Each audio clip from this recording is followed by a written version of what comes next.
Hey guys, thank you so much, man. I'm still here at Retrocon. I'm here with the one and only Tim Clarke. Tim Clarke is the creator of the Sectars toy line and cartoon. Well, I actually am the co-creator of Sectors. Developed it with Maureen Torado and Larry Mass, and I have to tell you that I didn't really have a lot to do with the animation itself because we created the characters in the toy line. Then once we sold it as a property to Coleco, Maureen and I went to California to do a live action stop motion movie of Sectors. And we were going to have actors playing the parts, and the insects were going to be stop motion animations. And what happened was Coleco, halfway through the production, got into financial difficulties because Atom Computer was such a big flop that they pulled the budget for doing the movie, and then they decided to do the animation instead. Okay.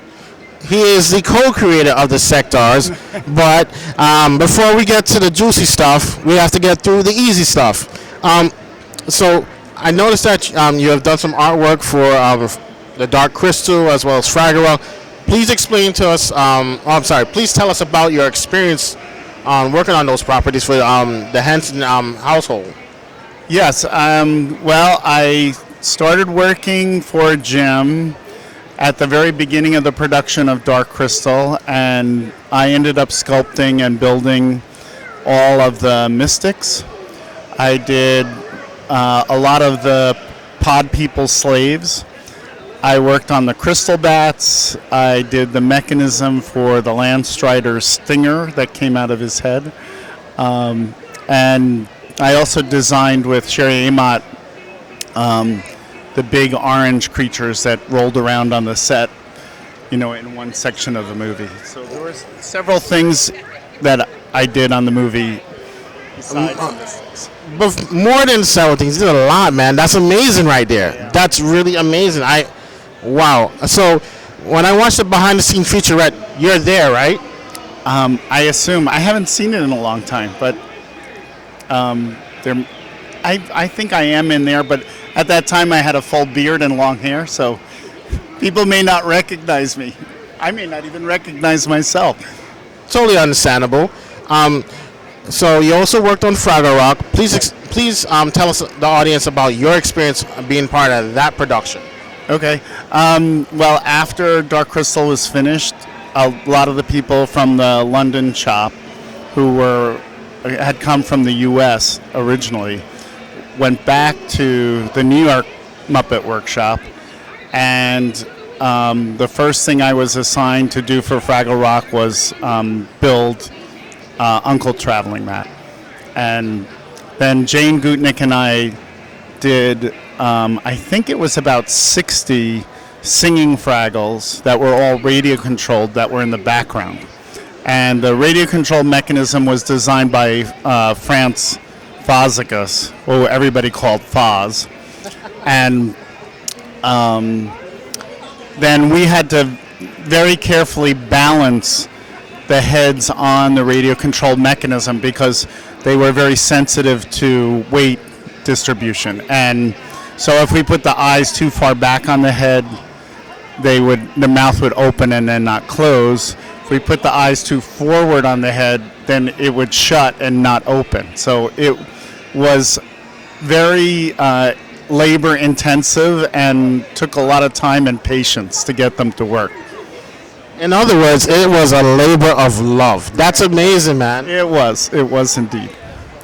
Do you miss working for the Jim Henson Productions? Yes and no, because it wouldn't be the same without Jim. Yeah. And I think, like what they've done on the new Dark Crystal series is exceptionally beautiful. I think they did an incredible job, and it's nice to see it going forward and that it's still alive and and doing well. It's nice to know that I was part of it and that it's continuing. That's great, man. That's an amazing review of the new Dark Crystal. Okay. The funny thing was, I felt it too when Jim Henson passed away. The irony for me was that I ran into a guy that looked exactly like him from head to toe, except he was a little bit shorter. I ran into him at one of my old jobs. I worked at Panera Bread, and I said, "Yo, this dude looks like Jim Henson." He's like, "Yeah, I know." Well, now that we gotten that out of the way, I want to get to the juicy stuff, sectors. Yes. So, how did you and your co-creators come up with the inspiration for the sectors toy line? Well, actually, the first inkling of sectors came from a hand puppet fly that I designed to take to Halloween parties. Right. Actually, I have it with me. Maybe see it? Yeah, sure. All right, he's going to bring us the instigator, the inspiration of the sectors. So this is the very first sector. Holy shit. Wow. It still fits him. That's amazing. And there it is. Mosquito. Yeah, it's just a fly, hand puppet, house fly. Okay. And I used to just take it and have it sit on people's arms or something at a Halloween party, and the reaction was always like, get that thing away from me. And later on, I showed it to Larry Mass, who was agent at Seven Towns in New York City, who represented sectors as a toy property. And he thought, oh, that's fantastic. We should put an action figure on the back of that. And then, kids could fly it around the room. And that's where sectors came out. And here's one of the original sectors. And it's the same glove concept, that it fits on your hand, and then your hand animates the legs and the mouth. Man, that is really amazing. That's a great toy concept. Thank you. And now Sectors is being re-released in G.I. Joe, 4-inch scale. They're being produced by Zika Toys, and you can order them. They'll be shipping in November. It's www.zikatoys.com. Okay, so since you were part of the co-creation of Sectors, which Sector warriors did you create? Maureen and I both did like hundreds of character sketches for Sectors, as well as doing prototype models. And then the designers at Coleco took our drawings and fashioned them into the action figure line. Okay, so We were the inspiration, and Coleco, the designers at Coleco were the guys who took those concept sketches and refined them, and then they had sculptors working on those models. And they wouldn't let me sculpt them, even though I had done a lot of toy sculpting for Mattel. They said, no, you're the inventor. You have to stay on the inventor side, not on the sculpting side. And I said, but I do both. And they said, no. They wouldn't let me, and it's unfortunate. that's okay. I mean, you did your part. They did theirs, and that's the story. So, out of all the designs, did any of the designs from Coleco stay faithful to your original drawings? No, everything was altered to some extent. I mean, the idea of taking plush and mixing it with hard plastic was something that was very unique to Sectors and individual, and it hadn't really been done before.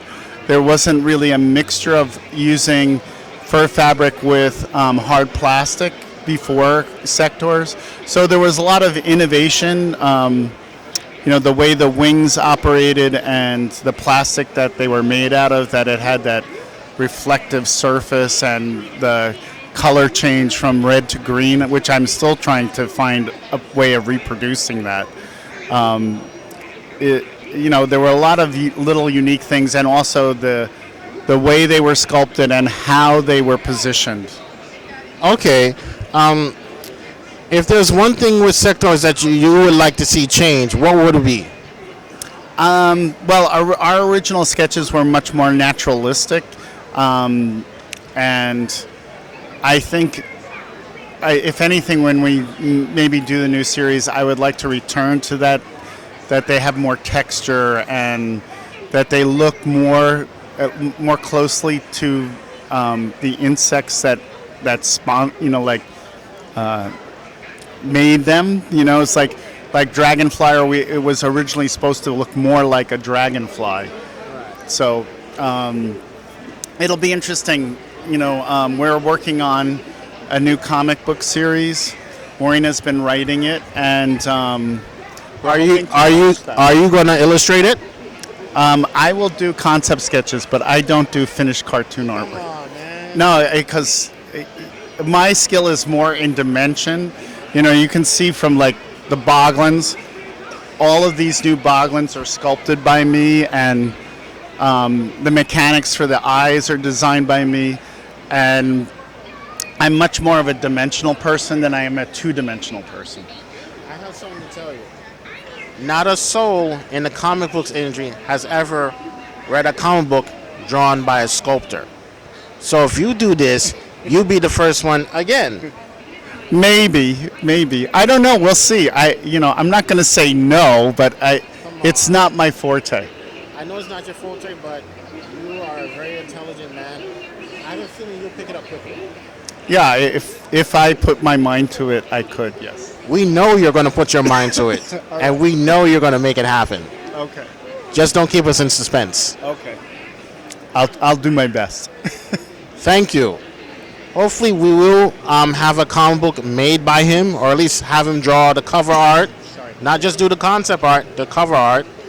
And, I'm looking forward to actually buying a Sector comic book, and hopefully he'll sign it as long as he draws something on it. Okay. Yeah. Well, I want to say thank you so much for spending time with me and spending time with my audience. You've been a great guest, and, I hope to see you again next year here at Retrocon. If not, I'll be back. If not somewhere else. I mean, you have a wonderful display of all your work. You should be proud of all of your children. This is great stuff. Really great stuff. As I know I said this at the beginning of the show, but I can't credit him as a sole creator, but I can credit him as a co-creator of the Sectars. Sectars is amazing, and I hope it also gets turned into a cartoon again, and this time it could be a little bit better than it was before, and that's it. And thank you guys for listening. Thank you guys for paying attention. That's a wrap. I'll see you next time.